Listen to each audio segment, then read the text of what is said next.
여러분 안녕하십니까?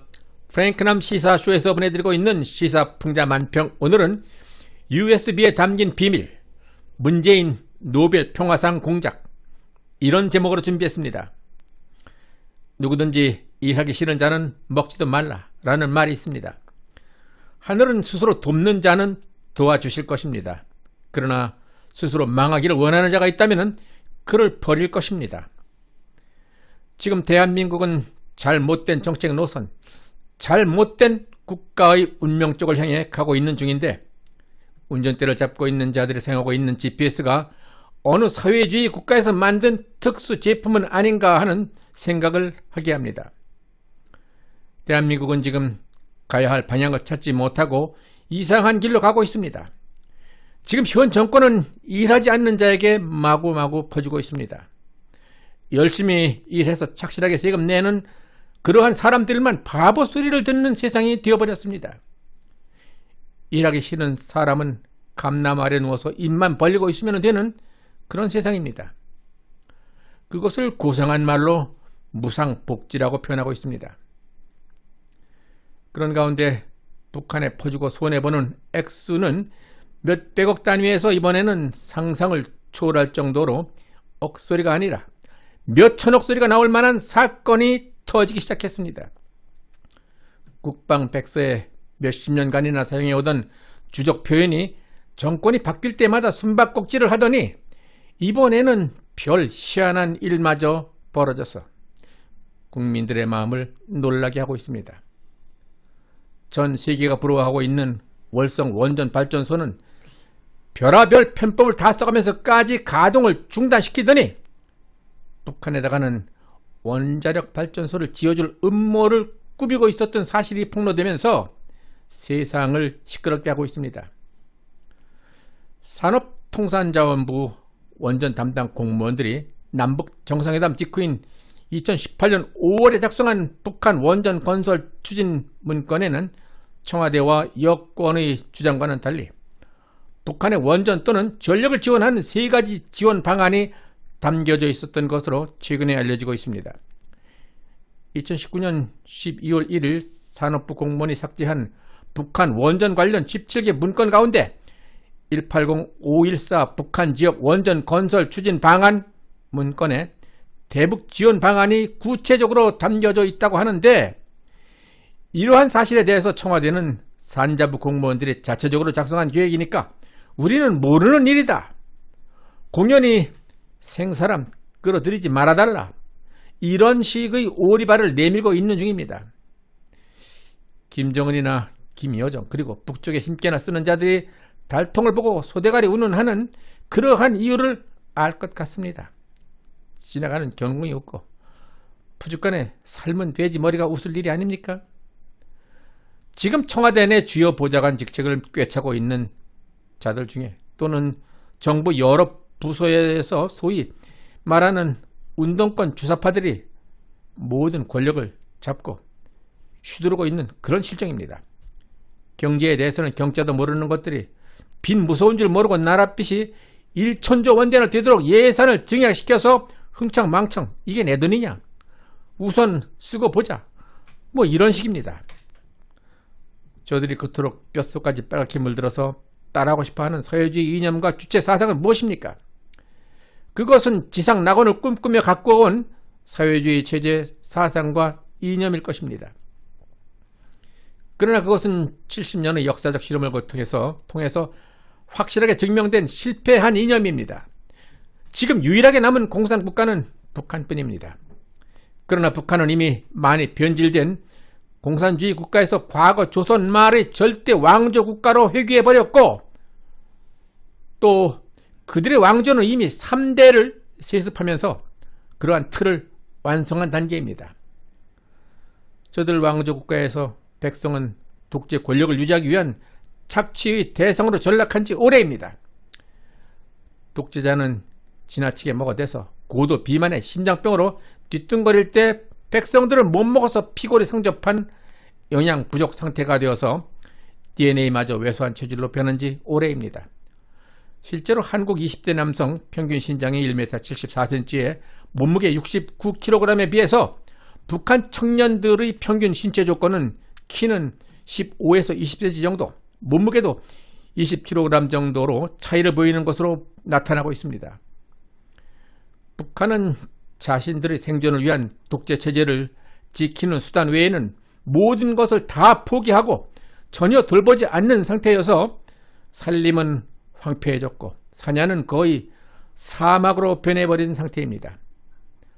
이것이 저들이 그토록 꿈꾸고 담고 싶어하는 지상 낙원의 현 주소인 것입니다. 김씨 왕조는 오직 핵무기 하나에 승부를 걸고 위협으로 실리를 취하는 벼랑 끝 전술이 전부인데, 문제는 그들에게 쩔쩔매고 온갖 수모를 당해가면서까지, 그러면서도 끝까지 저들 편을 들어주는 문재인 종북 세력들인 것입니다. 더 웃기는 일은 민주화라는 괴물의 탄생입니다. 이것은 어떠한 불가능도 간으로 만들어낼 수 있는 만능의 권력이 되어서 범법자도 민주화 유공자가 되고, 광장에 모여서 촛불을 들면 그것도 민주화 운동이 되며, 폭동자들도 민주화 운동 가담자가 되어서 각종 혜택을 누리는 현상인 것입니다. 자유민주주의 국가에서 선거는 민주주의의 꽃이라고 할 수 있습니다. 그런데 애석하게도 선거는 부정부패의 온상이 되어버렸습니다. 우리는 이미 부정선거를 통해서 60년 전에 부정선거가 이미 다 끝난 줄만 알고 있었는데, 그 망령이 되살아나서 4.15 총선에서 부활하게 될 것이라고는 예측조차 못했고, 그것이 또 태평양을 건너서 미국 대선에까지 영향을 미칠 것으로 누가 알았겠습니까? 이러한 상황에 대해서 가브리엘 황님께서는 다음과 같은 내용의 글을 올려주셨습니다. 미국에서 작년 11월 대선이 치루어진 지 2개월이 넘고 있으며, 한국에서 작년 4월에 치루어진 총선 후 9개월을 넘기고 있습니다.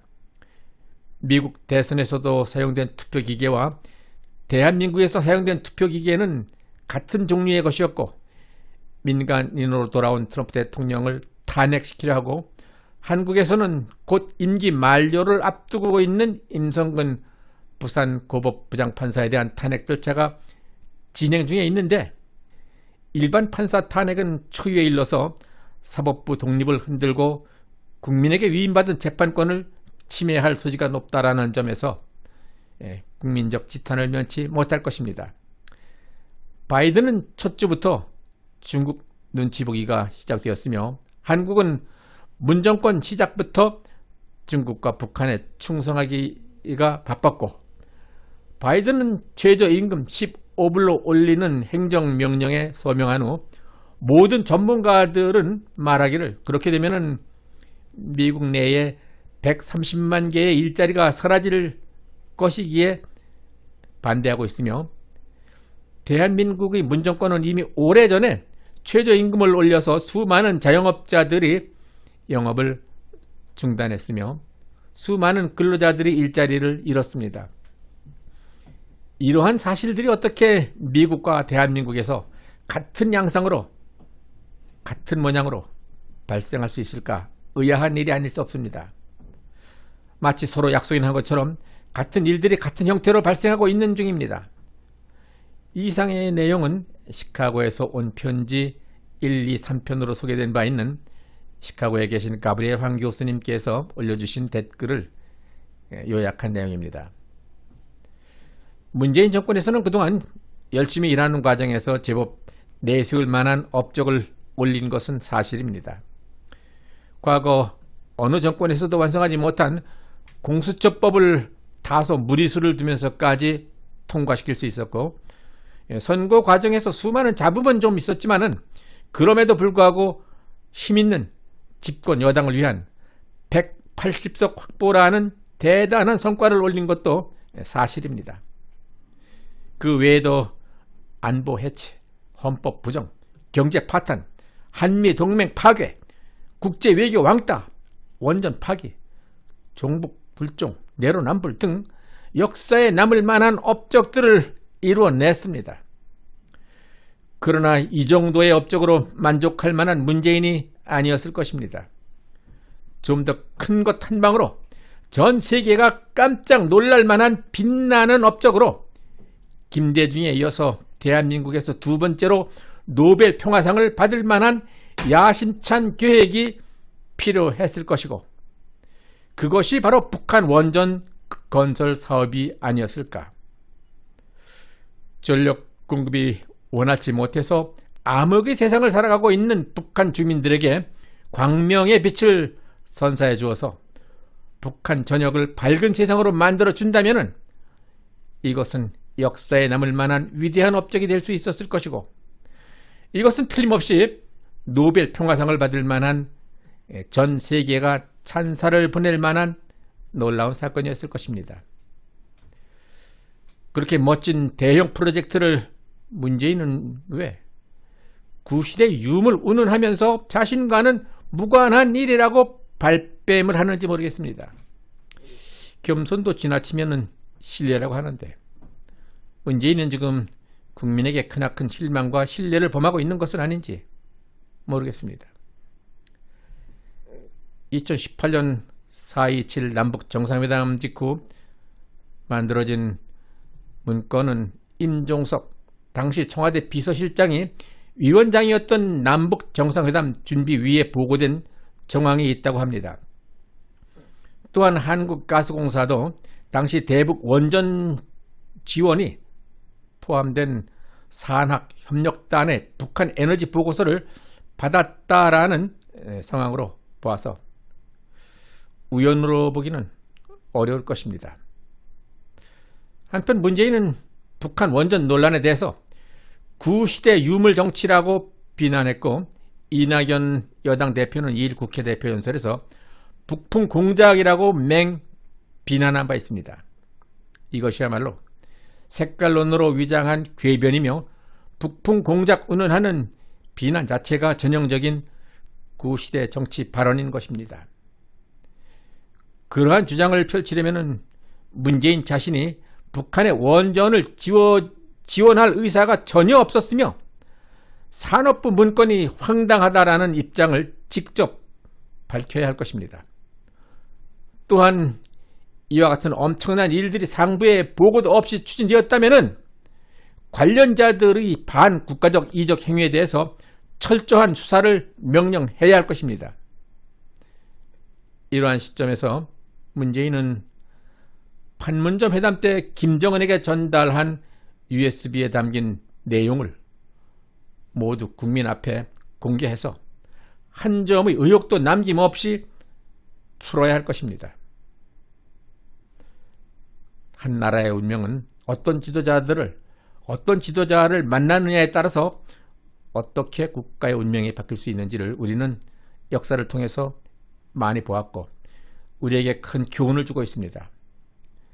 프랭크남 쇼에서 보내드리고 있는 시사 만평, 그리고 시사 풍자 만평, 투철한 애국관과 구국신념으로 위기의 대한민국을 구할 수 있는 유능하고 훌륭한 정치 지도자의 출연을 기대하면서 위헌적이며 불법적인 탄핵에 의해서 고생하고 계시는 박근혜 대통령님의 무죄 석방의 날이 빨리 올 수 있도록 더욱더 노력할 것입니다. 여러분들의 구독과 좋아요 그리고 의견 참여 댓글은 저의 이러한 노력과 후속 영상 제작에 큰 힘이 될 것입니다. 끝까지 시청해 주신 여러분 대단히 감사합니다.